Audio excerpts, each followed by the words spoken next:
2022 সালে প্রাথমিক TET pass করা সত্ত্বেও চাকরি পাননি তারা। এমনকি চাকরি তো দূরের কথা, নোটিফিকেশন পর্যন্ত জারি হয়নি। ডিএলএড প্রশিক্ষণ প্রাপ্ত সেই সব চাকরি প্রার্থীরা বৃহস্পতিবার সকালে বিকাশ ভবন অভিযান কর্মসূচি রেখেছিলেন এবং সেই অনুযায়ী যখন বিকাশ ভবন অভিযানের জন্য তারা মেট্রো স্টেশন থেকে নামলেন, বিধাননগর মেট্রো স্টেশন থেকে নামার সঙ্গে সঙ্গে কিন্তু তাদেরকে পুলিশি বাধার মুখে পড়তে হলো এবং তাদেরকে রীতিমতো টেনে হিঁচড়ে নিয়ে তোলা হলো প্রিজন ভ্যানে। তারপরেও কিন্তু তাদের দাবি তারা জানাতে থাকলেন অবিলম্বে যাতে 50,000 যে শূন্যপদ রয়েছে সেই শূন্যপদে যাতে তাদের চাকরি হয় এবং সেই জন্য যাতে নোটিফিকেশন জারি করা যায় সেই দাবি কিন্তু তারা জানাতে থাকলেন এবং তারা চাইলেন যে যত দ্রুত সম্ভব এই নিয়োগ প্রক্রিয়া চলতে থাকে। কারণ শিক্ষায় যে দুর্নীতি বারে বারে উঠে এসেছে পশ্চিমবঙ্গে, সেই দুর্নীতিকে সামনে রেখে যাতে এই যে বিক্ষোভ চারিদিকে চলছে, শিক্ষার্থীরা পাশাপাশি যে চাকরি প্রার্থীরা যে তারা যে বিক্ষোভ কর্মসূচি করছেন এবং বিকাশ ভবনের সামনে একের পর এক যে বিক্ষোভ কর্মসূচি দিনের পর দিন হয়ে এসেছে, সেই বিক্ষোভ কর্মসূচিকে সামনে রেখে কিন্তু বিকাশ ভবনের সামনে একেবারে আঁটোসাঁটো নিরাপত্তা বজায় ছিল এবং সেই আঁটোসাঁটো নিরাপত্তাকে কোনোভাবেই কিন্তু লঙ্ঘন করে সেই সব চাকরি প্রার্থীরা কিন্তু দাবি নিয়ে বিকাশ ভবনের ধারের কাছেও ঘেঁষতে পারেনি, এমনটা বলা যেতেই পারে। কারণ তাদেরকে বিকাশ ভবনের সামনাসামনি পৌঁছানোর আগেই বাধা দিয়ে দিল বিধাননগর থানার পুলিশ এবং তাদেরকে তুলে নিয়ে যাওয়া হলো প্রিজন ভ্যানে। ভিডিও জার্নালিস্ট সুমন মজুমদারের সঙ্গে প্রিয়াঙ্কা ভৌমিক, নিউজ টাইম বাংলা, কলকাতা।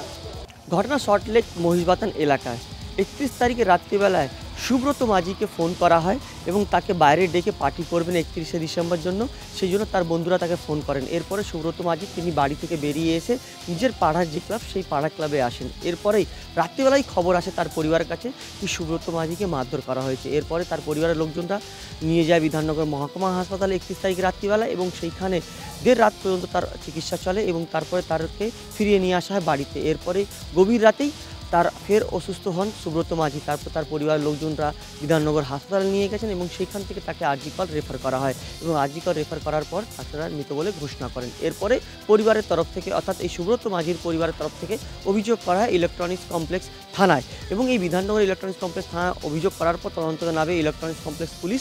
এরপরেই দেখা যায় কি পুলিশ যেই জায়গায় ঘটনা ঘটেছিল 31 তারিখের রাত্রিবেলায় সেই জায়গায় আসেন এবং সেই এলাকায় যেখানে ঘটনা ঘটেছিল সেইখানে ক্রাইম সিন বলে সেই জায়গাটিকে ঘেরাবন্দি করে দেওয়া হয়, অর্থাৎ তো এইখানে কেউ ঢুকবে না সেই জায়গাটিকে তারা ঘিরে দেয়।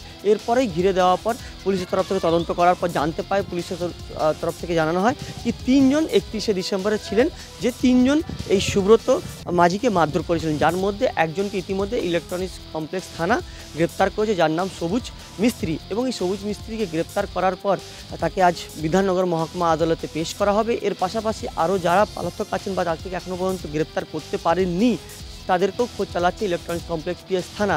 কী কারণে এই রাত্রিবেলায় মারধর করা হয় যুবককে এবং পুরনো কোনো গণ্ডগোল ছিল না কি তাদের মধ্যে, সেই সমস্ত বিষয় ইতিমধ্যে খতিয়ে দেখছে ইলেকট্রনিক্স কমপ্লেক্স পিএস থানা। এই মামলায় এখনও পর্যন্ত মাত্র একজনকে গ্রেপ্তার করা হয়েছে যার নাম হচ্ছে সবুজ মিস্ত্রি এবং তাকে জিজ্ঞাসাবাদ করার পর আজ বেশ কিছু লোকজনকে নাম উঠতে পারে এমনটাই পুলিশ সূত্রের পর উঠে আসছে। বিধাননগর থেকে সন্তোষ ঠাকুর, নিউজ টাইম বাংলা। বর্ষবরণের রাতেই কার্যত এলাকায় দাদাগিরি বা তাণ্ডব বেশ কয়েকজন মদ্যপ যুবকের। আর এই ঘটনাকে কেন্দ্র করেই দক্ষিণ 24 পরগনার নরেন্দ্রপুর থানার অন্তর্গত রানিয়া এলাকায় যথেষ্ট উত্তেজনা ছড়ায়। রাজপুর সোনারপুর পুরসভার 35 নম্বর ওয়ার্ডের এই ঘটনাকে কেন্দ্র করে এলাকায় যথেষ্ট উত্তেজনা রয়েছে এখনো পর্যন্ত যেমনটা জানা যাচ্ছে বর্ষবরণের রাত 2:02 নাগাদ প্রায় 20-25 জন মদ্যপ যুবক স্থানীয় 2 ব্যবসায়ীর বাড়িতে সেখানে চড়াও হয়। আর সেখানে চড়াও হয়ে একদিকে যেমন সেখানে মোটর বাইক থেকে শুরু করে স্কুটি ভাঙচুর করে, তেমনি অন্য এক ব্যবসায়ীর বাড়িতে ঢুকে সেখানে 4 চাকা গাড়িও ভাঙচুর করা হয়। বেশ কয়েকজনকে মারধর করা হয়। ঘটনার কথা জিজ্ঞেস করলে তারা কার্যত কোনো উত্তরই তারা দেয়নি এবং এই আচমকা হামলাতে কার্যত যথেষ্ট আতঙ্কে রয়েছেন ওই ব্যবসায়ী পরিবাররা এবং তাদের দাবি পুলিশ প্রশাসনকে জানিয়েও কোনো রকম কাজ হচ্ছে না। তার কারণ ঘটনার পর ইতিমধ্যেই তারা নরেন্দ্রপুর থানায় অভিযোগ জানিয়েছেন। অভিযোগের ভিত্তিতে ঘটনার তদন্ত শুরু করেছে নরেন্দ্রপুর থানার পুলিশ, এমনটাই দাবি পুলিশের। তবুও এখনো পর্যন্ত এই ঘটনায় মূল অভিযুক্তদের কেউই আটক বা গ্রেপ্তার হয়নি বলে দাবি আক্রান্ত ব্যক্তিদের। সব মিলিয়ে গোটা ঘটনাকে কেন্দ্র করে এখনো পর্যন্ত যথেষ্ট উত্তেজনা রয়েছে দক্ষিণ 24 পরগনার রাজপুর সোনারপুর পুরসভার অন্তর্গত 35 নম্বর ওয়ার্ডের এই রানিয়া এলাকায়।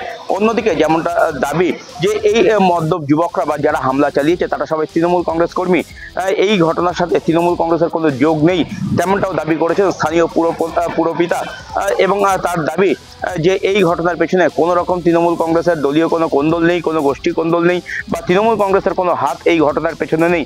যারা অন্যায় করেছে তাদের বিরুদ্ধে পুলিশ প্রশাসন ব্যবস্থা গ্রহণ করবে, তেমনটাই দাবি স্থানীয় কাউন্সিলর দেবব্রত মণ্ডলের। সব মিলিয়ে এলাকায় এখনো পর্যন্ত যথেষ্ট উত্তেজনা রয়েছে। দক্ষিণ 24 পরগনার থেকে প্রসেনজিৎ সাহা, নিউজ টাইম।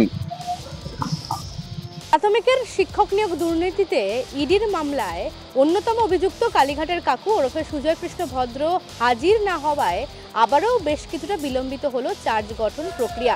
যদিও সুপ্রিম কোর্টের তরফ থেকে 31শে ডিসেম্বর পর্যন্ত সময়সীমা বেঁধে দেওয়া হয়েছিল, কিন্তু দেখা যাচ্ছে একাধিক জটিলতার কারণে ক্রমশই এই চার্জ গঠন বিলম্বিত হচ্ছে। বৃহস্পতিবার আদালতে অর্থাৎ ইডির বিশেষ আদালতে সুজয় কৃষ্ণ ভদ্রের আইনজীবী তিনি যেটা দাবি করলেন যে সুজয় কৃষ্ণ ভদ্র তিনি এখনো পর্যন্ত হাসপাতালে চিকিৎসাধীন অবস্থায় রয়েছেন।